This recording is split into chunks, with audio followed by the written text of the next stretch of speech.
Wow, I said I would get up on the second segment, and I did. Oh, we're out of time. I love what I'm hearing today. I just wanted to share that. I had heard one of you're speaking about momentum and just like going with a feeling to get past it. I had been on a retreat and I had this resentment. Well, wait just for a second, because we want to clean that up just ever so and understand what you mean by it. The only thing that slows momentum is an opposing vibration. In other words, our friend earlier was talking about leaving something or going somewhere, and we said, aren't they the same thing? So if you're moving toward what you want but you're doubting it, then you've put resistance into it. But let's say you're down on yourself but you're in a moment of loving. Now you've put the love resistance in the doubt. What resistance is just opposing vibration to the direction of the vibration. Does that make sense to you? So I had a process where I was beating this pillow to kill off. I felt shame that I had a resentment against someone, because I'm like, I'm spiritual, I should be over it by now. But in the process was like, just get the anger out so I can get past this like resistance. And and now you've got that dead pillow on your consciousness. It's been 4 weeks now, and I feel it's the first time I felt complete. Like the noise in my head is gone. I haven't felt this enoughness. And I was, I've been doing all this transformational work, and I'm like, oh my God, I'm here. And I've been trying so hard, and it's just most people do. Silent. You think you have to try hard. You think you have to try hard in order to get stuff done. And we accept this part of the premise of that thinking. Big leverage gets more done. Get a big old crane to lift whatever it is you're lifting instead of using your own hands. Get a fulcrum. You can lift something much easier than just by picking it up with your own back. In other words, there's no question that there are physical things that you can do that can enhance the power of what you're doing. But you have no idea yet the fulcrum that you're finding as you tap into source energy. The ultimate releasing of resistance taps you into such true power. And that's what you're feeling. Yeah. That's what you're describing. I'm creating this comedy festival. I'm like, God, we really could use like a celebrity for this. And then I get an email the next day from a club. It's like, hey, we have this celebrity that has a podcast. Can you have, and then just, all these things are coming in and someone's going to sponsor that. So I'm catching up with all the work for that. But I'm noticing how there's a thing I'm receiving. You can tell how well you've dreamed it by how easy it falls into place. Just place. like boom. I'm like, oh, okay. Yeah. Okay, I just say yes, and I need to do the busy work to complete that, which I'm doing. I have enrolled in this TV pilot class, and this project is, like you're saying, like I'm not making it, it's coming. We want to give you something that Jerry learned through his life experience many years ago. And it was so impressive to him that he wrote a paper called, Esther remembers typing it and printing it on yellow paper. She thinks she can find it somewhere. It's buried in the archives somewhere. It's somewhere. She wants to find it. And he entitled the paper, Keep Your Ideas to Yourself Until They Are Fully Developed. The title we would give it now is, Once You've Let Yourself Dream It, Keep the Dream Alive Before You Explain It to Anybody Else. We trusted you here today with Esther's dream. It's fully enough developed that you can't doubt it or think it's silly enough or whatever. There's no risk of getting in the way of it, but you can tell when that is. And there's a tendency to want validation from other people who will say, oh yes, that's a good idea, but that's not a good idea. Keep it between you and your inner being until the momentum of it is so enormous that nothing can keep you from acting. Right.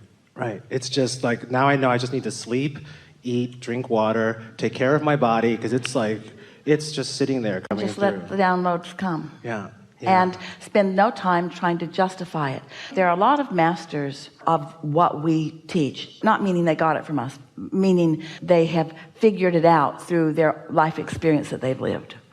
Sometimes it's confirmed through what they hear here, but it's life experience that really gives you this knowing. And so they make their way to huge success.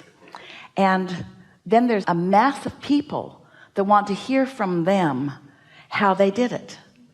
And they always change the story to make it fit with the audience that's asking, because the audience doesn't want you to say, oh, it came so easy to me. I quit working. I just laid around. I followed my bliss. I did what felt good, and ideas just downloaded to me, and I followed the impulses, and now I'm fulfilled and I'm wealthy, and the projects just keep coming. And you think they don't want to hear you say that, because most of them don't want to hear you say that, because they can't translate that into anything that's practical for them. So they call you lucky, or like you inherited it. Or they even make stuff up. You were born under a lucky star, or you were born under a better sign, or you must have lived a good life in a past life. They just make all kinds of stuff up to try to explain why your bliss gave you success. The only success that we really acknowledge is the one of joy, but all the other successes follow it. But how did you get such success without struggle or sacrifice?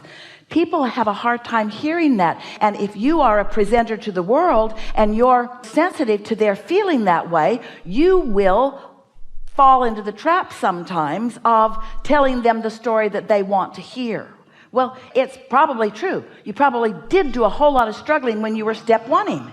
But your struggle is what caused you to do a lot of your creating, but you didn't let any of it in until you stopped struggling. Right, I'm doing nothing now, and it's all coming. Well, you can say you're doing nothing. Well, I did all the work to get and out of maybe the way. you are doing nothing, but we want you to notice the difference between being a being and being a doing. I'm a human being, not a human doing. So doing nothing is just fine. Being consciously aware of what you're offering vibrationally, being aware of what you're emanating, being aware of the vibrational relationship between the vibration of your inner being, who is pure vibration with no resistance, and where you are in relationship to that. It isn't that I'm doing nothing. Translate it this way. Speak it this way to yourself and anybody who you think is up to speed enough to hear it. What are you doing these days? I'm focusing. What do you mean? Well, I'm isolating really good feeling thoughts. Sometimes it's a memory. Sometimes it's just something that I'm projecting into the future. And sometimes it's just something that I'm observing. But I'm focusing on things that feel the best to me. And I'm calibrating myself to that feeling. It's like I'm tuning the guitar, but the guitar is me, and I'm tuning it to the harmonics of all the best things. Most people say, oh good, where are we going to have lunch? Because they can't go further into that conversation. But if they want to go further in that conversation and they say, what do you mean? And you can tell that it's a sincere question, and maybe they're in the receptive mode and they might hear. You could say, I can feel the futility of the struggle and the offness of sacrifice and self-deprecation. And so I'm looking to focus on things that are beautiful, things that feel beautiful, things that are fun, things that feel good, things that are uplifting, things that feel big, things that feel powerful. And usually, in fact, especially at first when I got onto this, I had to be real general about it. And I discovered that the more I stepped back from the details, the more I could find those feelings. And then I just got hooked on it. I just got addicted to the power of feeling good. And then I came to understand that I was hooked on feeling good. And that caused me to calibrate to vibrations that were powerful for me. If I care about feeling good, then I calibrate to a resistance-free vibration, which means it's a source thought. Doesn't that make sense? But when you try to calibrate by trying to think the thought that you think your inner being is thinking, you get lost in that. You get lost in the caves and waves and rivers and streams and streets of thought. But when you are selfish enough to want to feel good, and you know the difference between bliss and anger, and you know the difference between appreciating someone and feeling something that doesn't make you feel love, when that's the dominant intent. So we'll just wrap this up. We just want to say, it's like this. You can hear this and you can take it in its applicable form. We've offered you lots of practical things to do. And you can do those things which will accomplish things for you and will also make you feel good. So you could take away from this discussion, yeah, I'll learn these techniques so that I can have my sports car, and so that I can have my empire, and so that I can have my lover, and so that I can create my media. And oh, by the way, it feels pretty good to do it. which is not the approach that we're asking you to take. We don't want the project to be the motive. We want the feeling good to be your motive. Everything that everyone wants, whether it's a pile of money or a material object or a relationship or a state of being, everyone wants whatever they want because they think they will feel better in the having of it. Yes? And so why not just go straight to the feeling better, which is the reason that you want it, and eliminate all the stuff that Jerry was writing about in that yellow paper. You don't have to overcome resistance that you haven't put into place to begin with. And so there's just a more direct route and a more powerful route. We're going to say it more clearly. Your goal is to feel good, and feeling good will accomplish so much. Not, my goal is to accomplish stuff, and so I'll feel good in order to get it. That's backwards. We want you to feel good because feeling good is natural. We want you to feel good because your inner being does feel good. Your inner being has walked in your moccasins through all your incarnations. Your inner being is aware of everything that you've ever lived and every combination of everything that you've ever lived. And your inner being adores you in a way that there are not descriptive words to even describe it. Your inner being understands the value and the importance that you are to the all that isness. Your inner being has only love for you. But even in the word love, when we present it in a room full of humans, the word love is distorted just because of lost love and missing love and you don't bring me flowers anymore kind of love. And so you have to isolate the feeling. Esther finds it in the little dog on the floor. Esther finds it in the little dog in her lap. In other words, there are pure moments of love. You see it in some babies' faces. You see it in some people. You're feeling it now as we are here with you. It's everywhere. It's in your nature. It's in everything. But you have to calibrate yourself to it because your life has let you calibrate yourself away from it. You've calibrated yourself to accomplishment. Well, we want you to calibrate yourself to love, which will accomplish so much. But you got to get your priorities straight. You hear us? So you want to be nice to yourself and others will follow. You want to be nice to yourself. Be really nice to yourself. What does that mean in practical terms?